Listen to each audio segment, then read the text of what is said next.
to the Event Manager podcast. The title of this episode is The Sweet Spot for Interactivity at Virtual Events. My name is Miguel Neves and I'm the editor-in-chief of EventMB. And on this episode, I'm joined by Ori Lahav, the Vice President Client Operations at Kennis Group and the President of IAPCO. We talk about why conferences need to think and act as brands. We talk about the reasons behind developing your own virtual event solution. We talk about some of the surprising challenges of virtual events. We talk about the advantages and disadvantages of different hybrid event models. We also talk about how event professionals need to be experts in on-demand content, in addition to all the other things they already need to be experts on. And we also talk about why harmonizing travel policies is really needed at this point to restart international in-person events. I hope you enjoy this episode of the Event Manager podcast, and please follow, subscribe, and rate the podcast wherever you get your podcasts.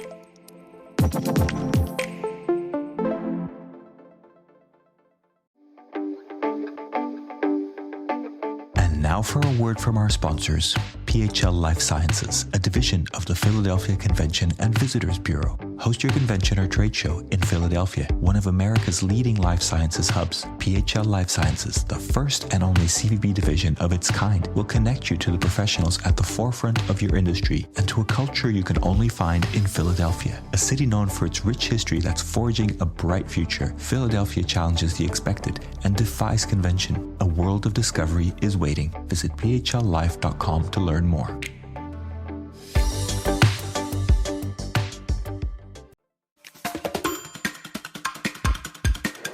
Welcome, everyone. I'm delighted to have Ori Lahav on the show with us today. Ori is the Vice President of Client Operations at Kennis Group. Ori, thank you so much for joining us today. Thank you, Miguel. Thank you for having me. You're really welcome. Ori, we've met quite a few years ago. I know a lot about your work, but for anybody who's not familiar with you and what you do, could you give us a short kind of introduction to your, how did you arrive in this crazy world of events and what are you doing right now?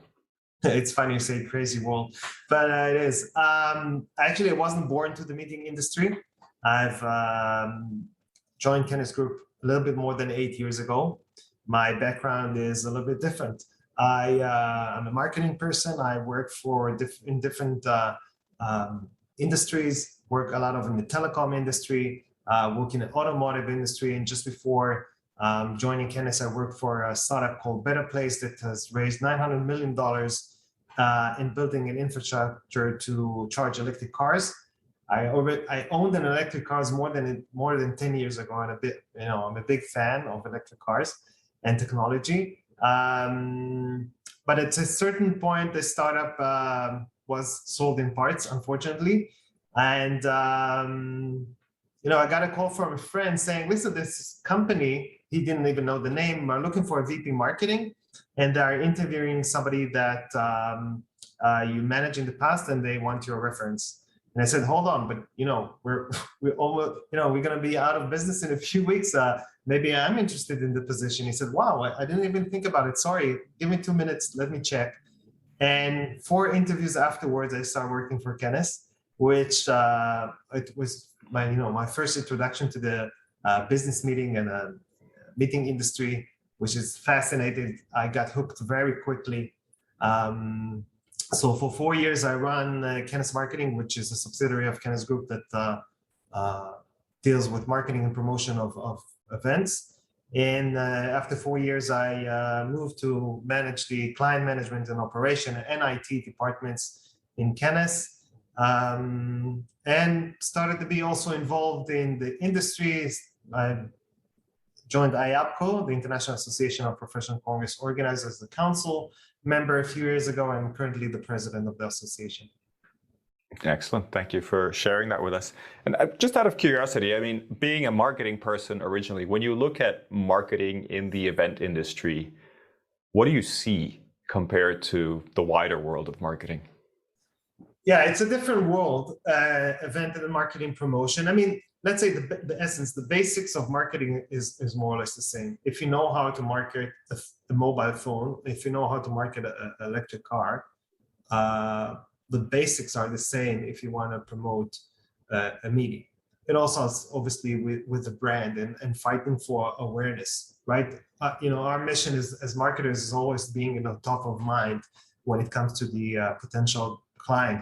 For us, as a potential delegates, virtual or in person. In the past, it was the majority was in person, and then building on the brands. And I see all the conferences, the association events, the corporate events are brands, and they need to think as brand and to act as brands. And then when you build a right strategy, the skies are the limit. And of course, I've been involved with in the past with big budget, doing TV commercials, radio commercials at that time, a lot of digital. Of course, the scope is different. I mean, the budgets are obviously different than huge corporate brands, but it's more interesting and more challenging what you can do with smaller amount and having a smart and effective way of promoting, especially using all the digital tools, not only social media, but online advertising, but also classical tools like word of mouth, and email marketing and so forth. So I think it's actually sometimes more challenging, but more interesting with limited amounts of what you can do promoting an event. Thank you. I think that's really interesting. I'm always fascinated in terms of event marketing compared to other marketing. It always feels like it's a slightly different game, but the principles are the same, right? So, and it's like, and do you have anywhere particularly that you find inspiration to bring into event marketing? I follow what everybody follow, like the TED, and Simon Sinek is also a person I follow. I hear a lot. Although he speaks about management, you can learn a lot about brands and brand management and growth through that. Hear a lot of podcasts. That's always a good, when you commute to the office. There's so much knowledge out there in the internet, so it's easy to find. Yeah, absolutely. So I wanted to talk a little bit about your journey and Candace's journey over the last 18, 19 months. It's obviously been a challenging time. Could you talk us a little bit through, how you pivoted or what you did when the pandemic really closed down events in March of last year, and how that's developed since then? Yeah, well, it seems like years ago already, but yeah, I mean, we were one of the first companies to pivot a full event to virtual. It was the first week of April, and it was one of the conferences that was planned to be in Vienna. And 3 weeks beforehand, we realized it cannot happen, and we were debating if to postpone or to cancel. And I'm happy that we've decided to pivot to virtual. And we are lucky to have a strong IT company, a department in-house. So using, of course, at the beginning, third-party providers helping us with platform. But doing all the recording ourselves, and in 3 weeks we found ourselves recording 250 speakers, doing live session, doing a virtual exhibition, and it was just amazing. And this is how we, let's say, acted more or less, let's say Q2, 3 of 2020, when we realized very quickly that we don't want to be dependent on the third-party providers, and we want to build our own solution, because we saw, we realized it will take time. We need it. It's a good opportunity to accelerate whatever we dreamt about maybe a few years ago. We only spoke about it. And so we have developed our own Virtuos, what we call our own virtual platform, in-house, and it was launched last November. And I think we've done over 40 or 50 events already on this platform, very successful. And we have developed it in sprint, what I call. So every week we sit together, every week, it's still till today, and we say, okay, what's missing? What are client, feedbacks from our client? What do we see even in other platforms?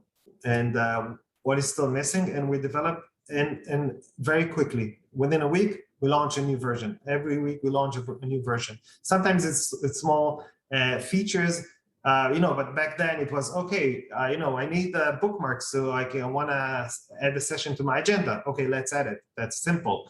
We want matchmaking solution. That's a little bit more complicated. Let's say AI, machine learning that recommends people for you to connect. So we took a local startup that developed this for us. It's built as an add-on on our platform, and it developed. And I think we have a very good and steady solution. I think that one of our peak was last April that we have ran the AAN, the American Academy of Neurology event on this platform, which is a huge event with was 16,000 people with 2,500 speakers, thousands of posters, and of course all our association, all core PCR clients are running on this platform.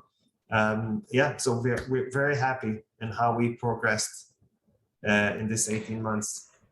So I have a couple of questions around the platform. Did you develop it from scratch, or did you kind of white label different products and kind of mix it together in the way that you thought would work the best?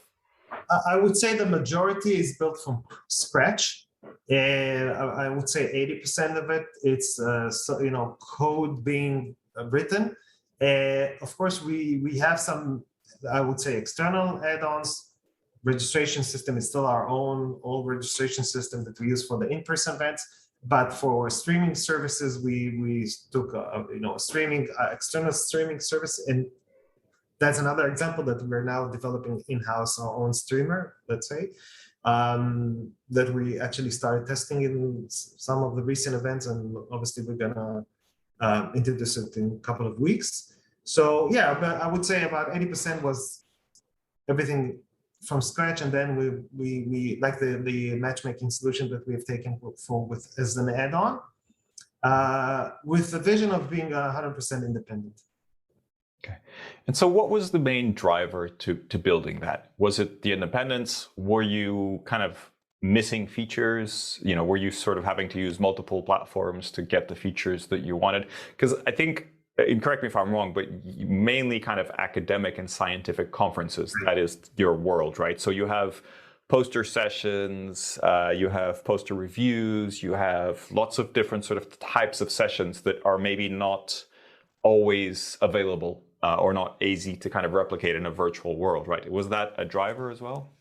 Yeah, absolutely. I mean, as you mentioned, about 80% of our business is medical, scientific, life science, medical associations. We do also corporate. We did some events for Rolls-Royce and so forth. But yeah, the majority is, and they are very unique, as you mentioned. They have specific needs and specific sessions. And also the scientific program management they're using the way we built it is fully integrated with a single sign-on and an API that gives you a seamless experience. So that's one thing. So that's obviously one of the reasons, because we knew that it's not a typical event. It's not a typical corporate event. It's not a product launch. So it's an association, medical, life science event. So that's one reason. The second reason, of course, at least at the beginning, that there weren't so many platform others. And we were one of the 8,000 clients that wanted to reach out to one of the well-established virtual platform. And we felt that when it comes to service. And, we wanted to make sure that we provide a good service to our clients. And that's, let's say, that the second reason. And the third reason, as I mentioned, we saw it's not gonna, it's not gonna end up into 3 months and COVID will just disappear. We understood that this is an opportunity for us to develop, to accelerate our digital services for the long term. Because, we'll speak maybe about the future later on, but, virtual is here to stay in a way.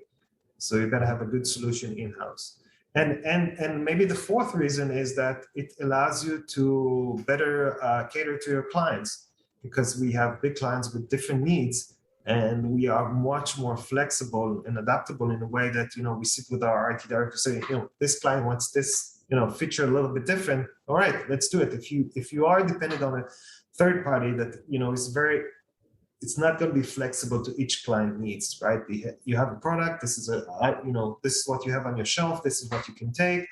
this is the limitation of what you can, brand and so forth. And it allows us also to really rebrand differently every platform. So if a conference was planned to be in Toronto, we can look as, you enter the Toronto MTCC, the background will be the skyline of Toronto, and gives you, the feel that you are actually at the venue that was, originally was supposed to, the meeting should have been. Those are the main reasons, I would say. And I'd love to also talk about the challenges, right? I mean, creating your own tool must have challenges associated with it. Are you able to share any of those that you think maybe surprised you, or maybe some of the challenges that you weren't expecting in kind of having your own tool? Yeah, it's not only about the tools, it's about the skills of people. The first surprise when we, back then in April, when we shifted the first meeting, the first surprise about, the simple recording process with the speaker.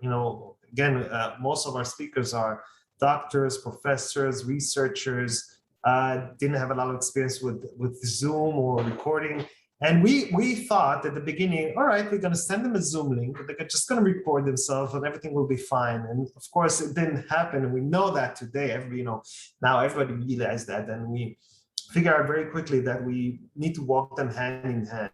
So we have I think a team of about 20 people that are just recording speakers. So it started with people in-house that we shifted people from other professions, from other teams. So if you had, people doing hotel sales or hotel operation, of course, there's no hotels to sell at that point. Let's train them how to record speakers, or we have people from venue procurement or people, and so and at a certain point we had this huge group of people that recording people. Now it's a mix between in-house and freelancers that work with us on recording speakers. So that was a big surprise on one hand. And the other one is, of course, the need of everybody in the industry to understand more about the world of video production. Because in order to ensure that people has the maximum experience for the participant in the virtual events, we realized that we need to make sure that those virtual events looks more like a TV show, more like a TV production.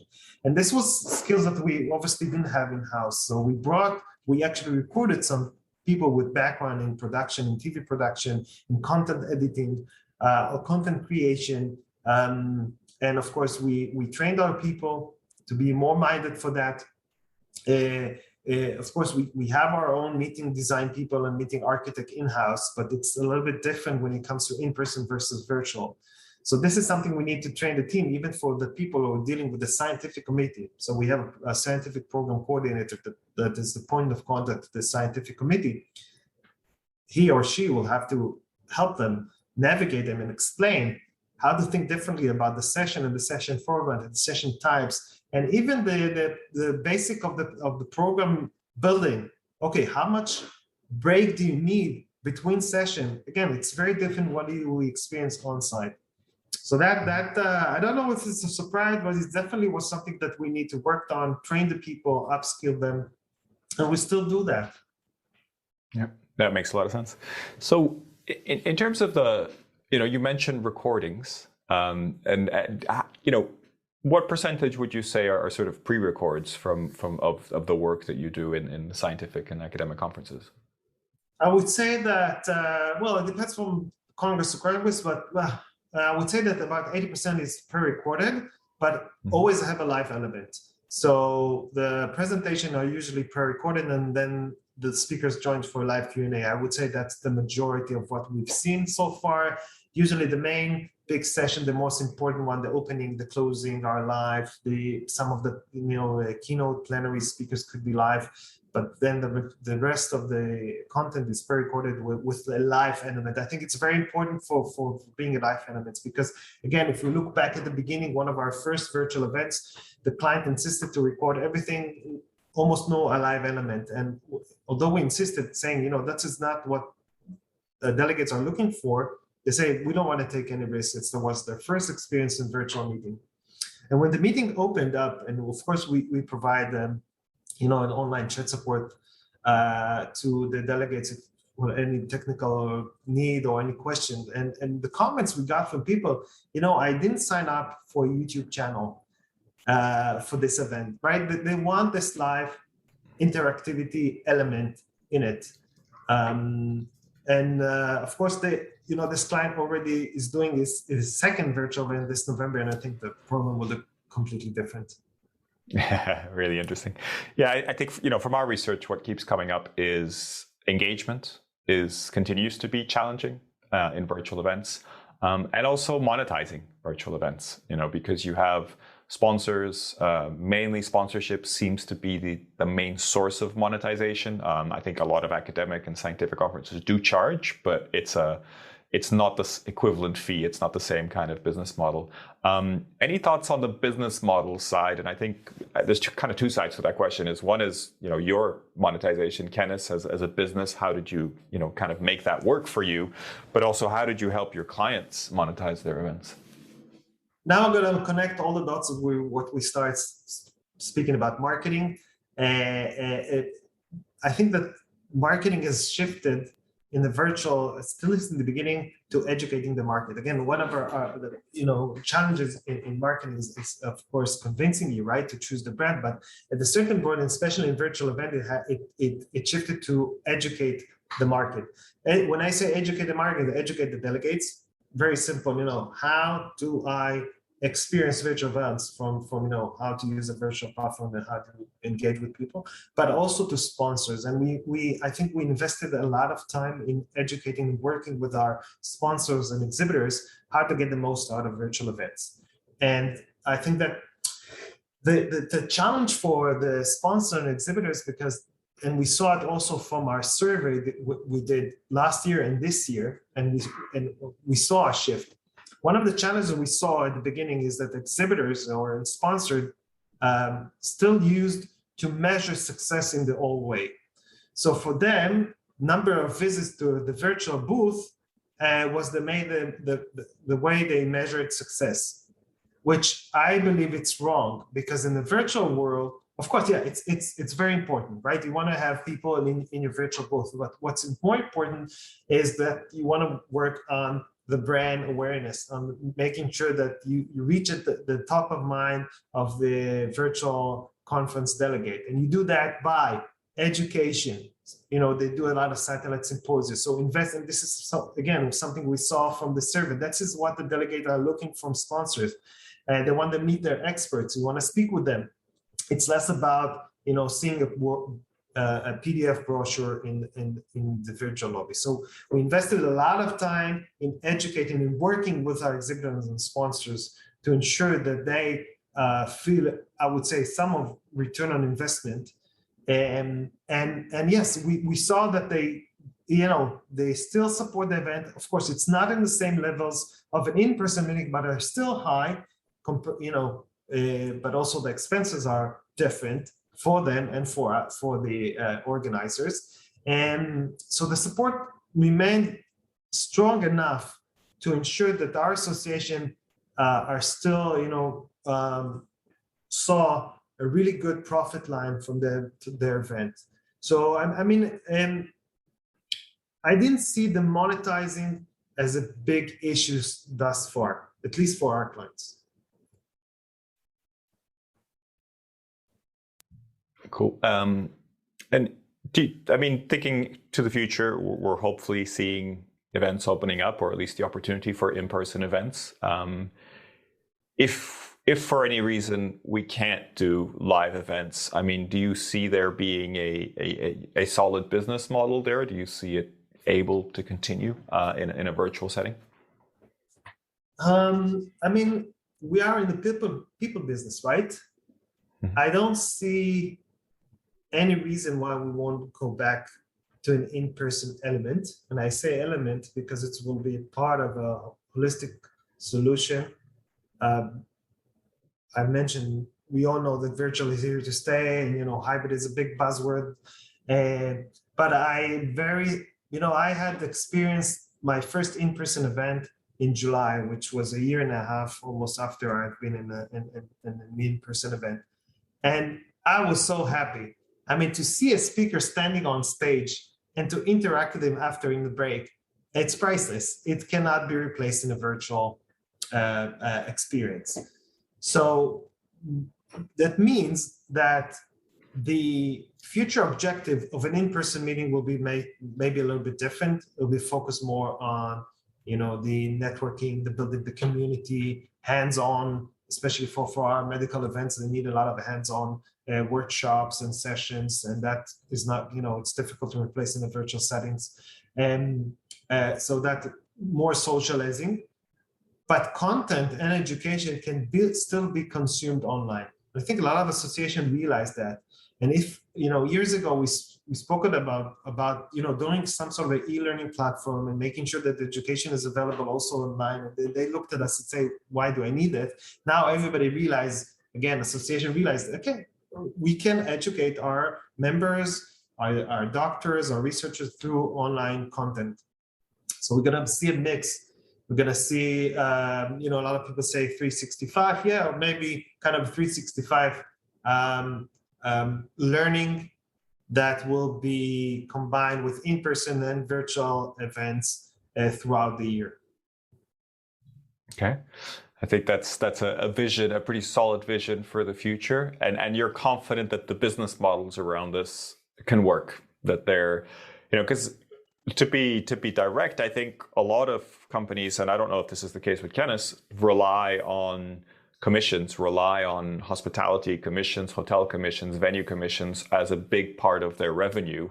And without the kind of in-person, or with a smaller in-person revenue, that could be challenging for many companies. How do you see that unfolding? Of course, if the company, the founder of Kennis, if he knew that will be the reality, maybe the company have been built differently, right? But this is, we need to manage what we have. And I think that, yes, it's true that we cannot rely more, on hotels' profits from, selling hotel, although we will never build on commissions. It is true that the accommodation services was a big percentage out of all the PCO's revenues. I think we were able to replace it also by owning our own virtual platform, which is replacing the venue. So we now not only offering the organizational service, we also have the venue for us, the virtual venue, I would say, but it's another stream of obviously another source of income and revenue for us. Yes, we need to work leaner in a way, but also, we work with less other, third-party providers. The management of the virtual event, it's quite different. You need more IT people versus, I would say, other team members. It can be viable. It can be viable for us and for the clients. However, if you look at the short term, let's say 2022, when it's the uncertainty between, okay, are we going to really have an in-person meeting? Is it going to be a hybrid meeting? It's going to be only virtual. This is where I see the risk. We need to manage this risk, especially when you need to contract a venue or you don't need to contract a venue. Are you booking hotels or not? That is something we have to be very careful with, because that could put everybody in risk, us and the client and the association. I think for the long term, it would be much more clear, and then we can manage, the revenue stream in a more smarter way. Are you ready to celebrate your successes in the world of meetings and events? The Skift Meetings Awards are back for 2024, recognizing the most innovative business events companies across 15 categories, and we want you to be a part of it. Winners will feature on Skift Meetings, sending a clear signal to events professionals around the world that these are partners they can rely on. The final deadline for submissions is June 11th. We encourage you to start your submission today to secure the best entry rates. For more information and to start your submission, head to live.skift.com. So I'd like to touch on this kind of periods, these different periods, and I think we're all hopeful that soon we have an option to meet in person if we want, put virtual, create hybrid, whatever we want to do. But at the moment, we're in this period that I kind of anecdotally call unpivot, which is kind of coming out of a virtual pivot in a way.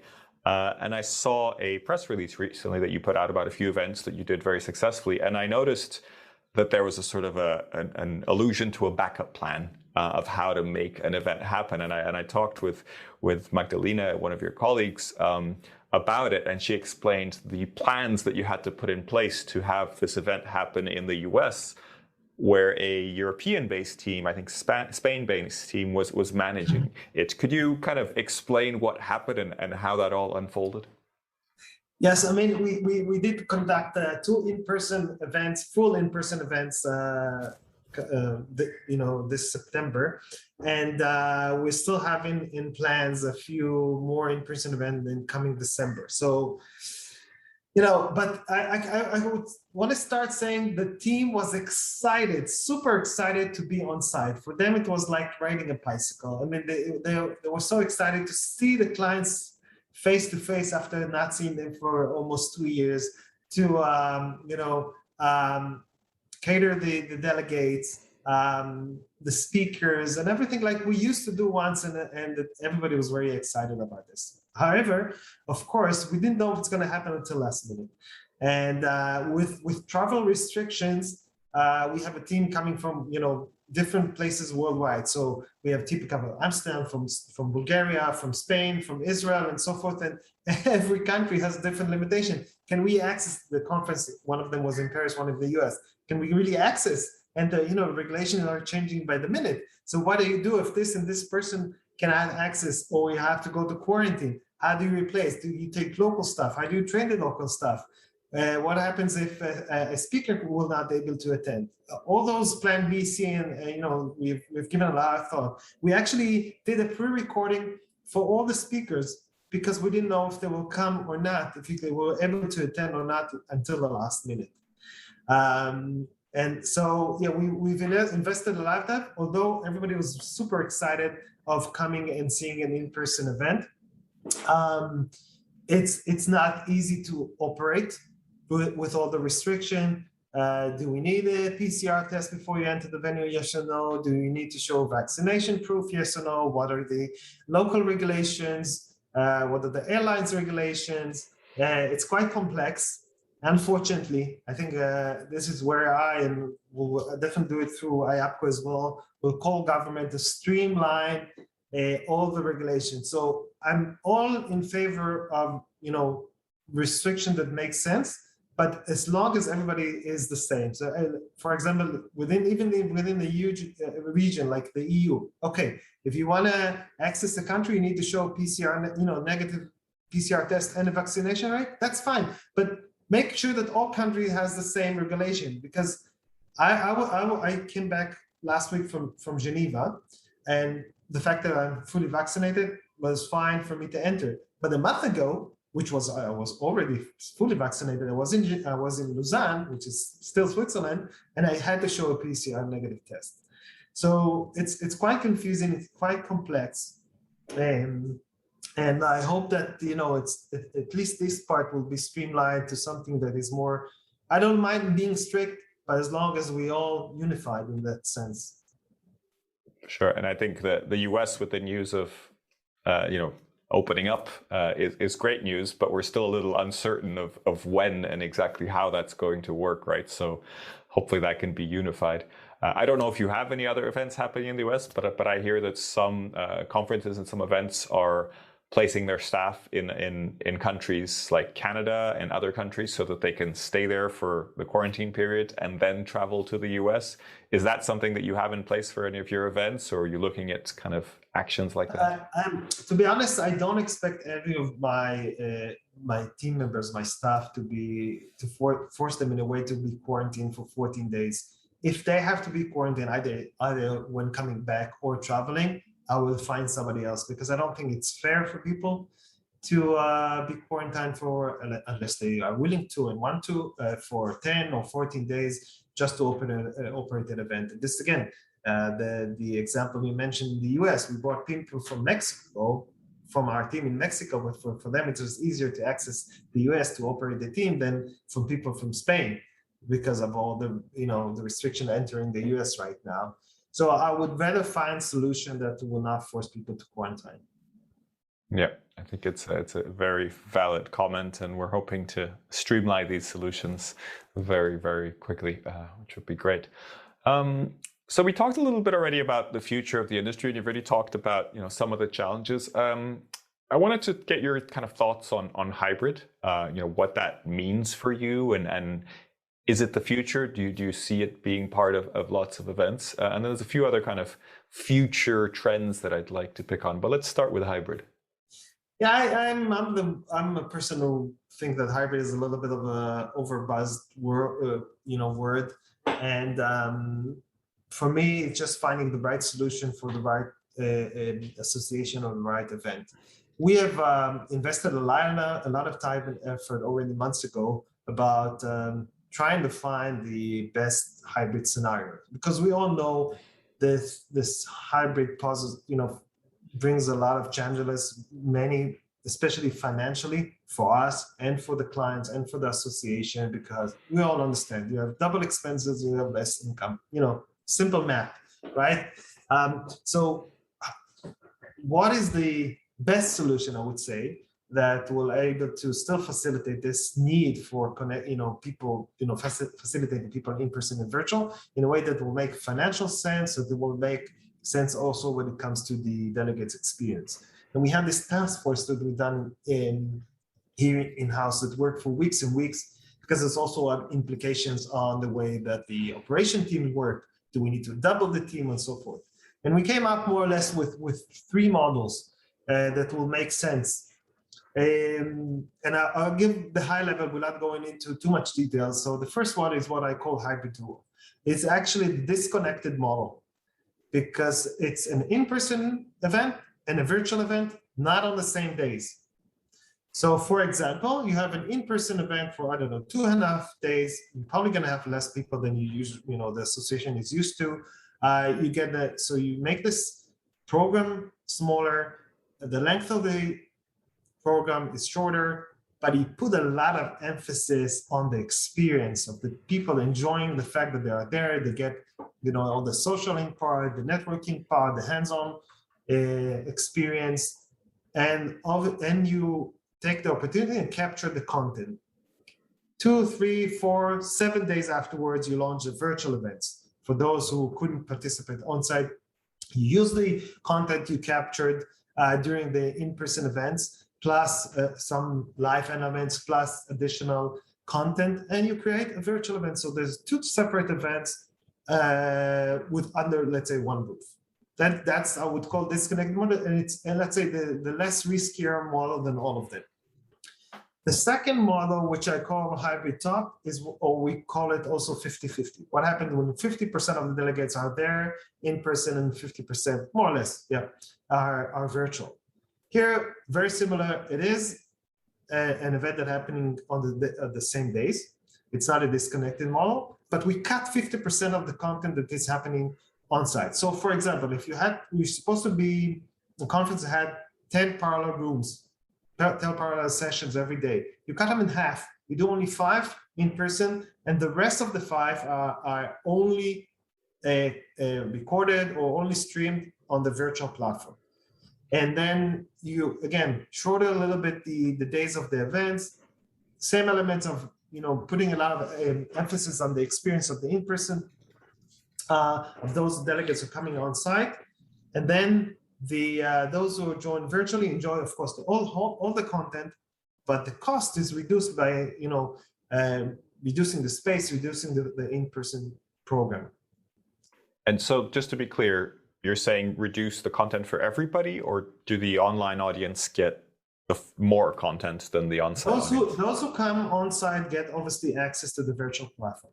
So in any case, they have access to the entire program afterwards. But before the virtual world, when I come to an in-person meeting, I can choose only one session hall that I can access at the same time, right? So that is the same experience happening tomorrow, but I will have access to the virtual pub and we'll have all the 10 parallels, all the content. But I actually reduce the expenses by having only half of it happening on site and half of it happening online. I hope it makes sense.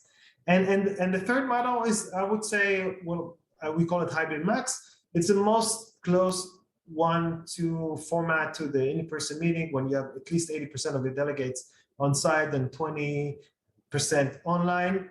Then, of course, it's a regular meeting. You stream all the content like what a hybrid usually meant in the past. I just want to say about the engagement and the interactivity going on between the audiences. I'm a person who thinks that we don't need to force this engagement between the different audiences, because the person sitting at home with his pajamas watching a session on his computer or on in TV in the living room, I don't think he's looking to interact and engage with the person who sits in a session hall. Sitting and seeing the speaker, because the person is sitting in a session will want to interact with the person sitting next to him and not with the person sitting at home.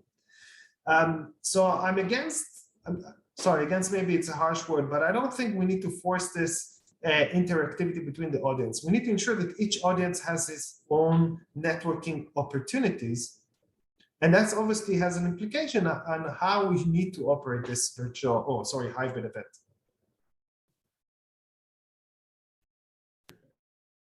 I think that's very fair. I think, I have the same. We've done some research about this, and actually it comes out at around 70 or 80%, between 70 and 80%, think that there is a need to engage between the audiences. I have to say that I'm more on your camp. I think that particularly the on-site audience, I think creating situations where you're asking an on-site audience member to engage with somebody who's online, there has to be a really, really compelling reason for that to happen. It has to be like a VIP speaker that you really want to meet or someone that you really want to meet. And that's okay if you do, but it does feel strange to kind of force people on site to connect with people online because it's, there's so much of that human engagement factor. And we've done also a few surveys and we saw that, the end of the day, what's important for delegates, especially in our world that it's more medical life science, is the content, right? The content is still the king. They come to be educated, to learn, to get gain the CME accreditation. It's less about the networking. So if we look at the priority of why to attend the virtual meeting, networking will be one of the I would believe it's 4 or 5 place. After education about meeting the experts and the accreditation, and the networking comes in the end. It might be different from a trade exhibition or shows like IMAX. There it's probably very different, but for an education event, the networking part is important, but less. I think that's fascinating because I hear other people doing, other types of events, as you say, where networking comes up, I think top or maybe second. It becomes a really important part, particularly for the on-site experience. But I can see why it would be different in an academic and scientific context. What about, I'm not necessarily trying to put you on the spot, but what about this idea of passive learning, right? Because I agree, we don't necessarily want to force people to do that, and people want to kind of access the content and watch it as whenever they want. And there may be reasons why they want their CMEs, et cetera, and they just want to have access and get those credits. But learning and teaching, all these kind of methodologies that we have access to kind of show us that if we're passively just listening, we're not really learning, or we're not learning as much as if we're engaging with the content and if there's some sort of interaction. Is that just not the responsibility of us as planners, like just let people do whatever they want? Or should we be actively engaging or getting speakers and event owners to create engagement around content? Because I agree, content is great, but if it just becomes a YouTube channel, like you said about your first conference, then we're probably not doing a great service to that association or to the members of that association. I 100% agree with you. I think that it's our role and our responsibility to support and help our clients, ensuring that this education, that the other side that need to consume this knowledge and education, do it in a way that will show what we call return on education. And absolutely, they are looking for this interactivity and engagement. And this is the reason why we are investing a lot in virtual studios, in TV production style of sessions with our content editor, because we didn't have a content editor in the past for a scientific meeting, but of course now we need, because we understand that it can't be passive, as you mentioned, or at least for the virtual meeting or whatever going to be hybrid meeting in the future. It has to be interactive. It has to be engaging, because this is how you keep people on board with you. And we all speak about attention span of people viewing and how it's dropped. And now with a simple polling and ask the speaker questions and different tricks that we do in the session, you raise the attention again, and it drops, and you raise it again, and it drops, and you raise it again. And I fully agree. This is our role as organizers to ensure that those events or those sessions are streamed, are broadcasted in the best way that the other side can consume it and will acknowledge it, and will come back as retaining this as a potential future delegate for this conference. I agree. And going kind of expanding on that a little bit, what about the on-demand content? I think event organizers are sort of being asked to create, like mini Netflix or kind of YouTube collections of content. Is that something that we're kind of qualified to do? And how do we kind of do that well? The quick answer is yes. I think that first of all, there's a need for that. So if we spoke previously on the element of the live session and the fact that it has to be interactive and engagement, in addition, you need to offer also the passive VOD style of watching, because people want to catch up whatever they didn't see live, or they have spare time, or they sit on the train to work and they can catch a session. It's very important. So we obviously record all the content. All the content is available as a VOD, usually about 3 months after the event, to all the delegates. People are still buying the content, but it has to turn into kind of e-learning as I don't like the modeling, but kind of online education that's happening for the members of the association or for the community members. We haven't spoken about community, but it's definitely one of the future formats that we're probably going to speak about. And the way that you need to offer this content is by ensuring that every session is recommended to the right person. So we speak about the Netflix model, the AI model of how do you recommend a session to a person. That's a lot of work need to be ensured that you're tagging the session right, you have the profiling right, and you match the content to a person. This is something we're working on. This is probably going to be the future of how do you consume those recordings, and then it will become more efficient. So is that something that you're working on with your own tools so that you can provide that to clients, not only the event, but then a library and a place where attendees the community can go back to and kind of keep engaged? Absolutely working on it. And so it's I would say it's now semi-manual, will be completely automated in the future. But absolutely, I think that's the future of content consuming, I would say. Yeah, it does make sense, because we're creating so much content from events. Then we also need to be experts at what do we do with that content afterwards. If we just, if it just ends up on a shelf or a virtual shelf, but nobody actually watches it, then it's a bit of a waste for everybody involved. Yeah, there's too much content out there right now. I mean, this is one of the outcome of this whole virtual world. So yeah, we need to ensure that we offer our delegates the right content for them. So it's a discovery element, but also I think it's also a speed element. And tell me if I'm wrong, but if you leave a content for too long before editing it and making it kind of watchable, it's not as exciting, right? People aren't as interested in it, particularly in a scientific and academic sense. You want to have the latest information, right? So it's important to be able to do that at a reasonable speed so that you keep that momentum from the event and then the content becomes relevant at the right time. And yeah, I agree. And also what we've done is that we invested in a player that not only you see the recorded session, but it has OCR elements that allows you, it has all the captioning, all the slides. You can search by texting a slide. You can easily jump through a specific slide and it will take you to the right place. And of course the, voice to text. And so you see, it's sometimes easier to consume when you also see kind of a subtitles or captioning of the text. And so the way you capture is not only just sitting and viewing, but it gives you a whole experience of slide, text, the ability also to run it faster or slower if you need to, go back if you didn't catch it properly.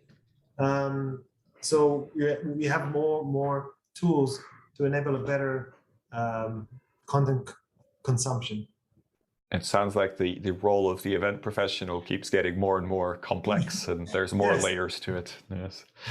So I wanted to kind of end with a few a little bit more general questions. And one is, we've seen a lot of people leave the industry, unfortunately, and there are young people hopefully joining the industry.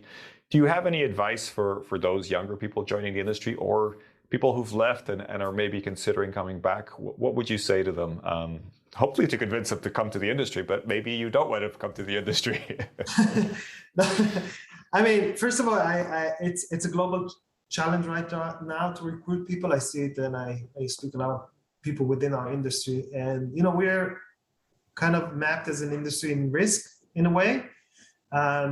So first of all, we need to ensure that governments are still supporting and giving some sort of a safety net to the meeting industry, especially with those who work on a local level, maybe less on the international level. But we have a lot of PCO that the majority of the work comes from the local market. And we, again, if the governments can at least offer some sort of safety net for them, that will be very important. But this is an amazing industry that has accelerated, I think, maybe beside food delivery, the fastest in this pandemic than any other industry. And it's super exciting. And the combination in the future between what we have spoken all the last hour about the in-person, the virtual, the technology, and it's, this combination is fascinating. It's truly globally, even if it's only virtually. So I'm obviously hooked. I'm excited. I'm not, everyone who is considering to come to the meeting industry, I highly recommend. Perfect. Always good to hear. And the last question that I like to ask all our guests, I'd love to get a recommendation from you for someone else that we should have as a guest on the Event Manager podcast. He's a ex-TED speaker. His name is Lior Zoref. He, I don't know, has a famous TED talk that he brought a bull on stage because he showed how accurate his crowdsourcing. And he wrote a book about how you make decision by crowdsourcing. I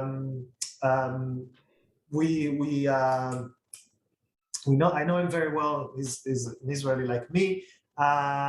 Very fascinating. He's a professional speaker. He speaks at a lot of events. He knows the meeting industry. So highly recommend. I can connect you both together. That sounds great. I need to go search for this TED Talk now with a bull on stage. I don't think I've seen that one, so I need to go and check that out. Ori, thank you so much for your time. Thank you for being our guest. It's been fascinating talking to you. I took lots of notes, so we're going to add those to the podcast notes. Just want to appreciate say thank you for your time. And if you're listening to the podcast, make sure you subscribe, rate, review the podcast. We'd love to have you on next week again. Again, thank you, Ori. It's been a pleasure speaking with you. Thank you, Miguel. Thank you. Thank you for listening to this edition of the Event Manager Podcast. Please subscribe and rate the podcast wherever you get your podcasts. For the latest news and the best articles on technology and innovation in the event industry, head over to eventmb.com.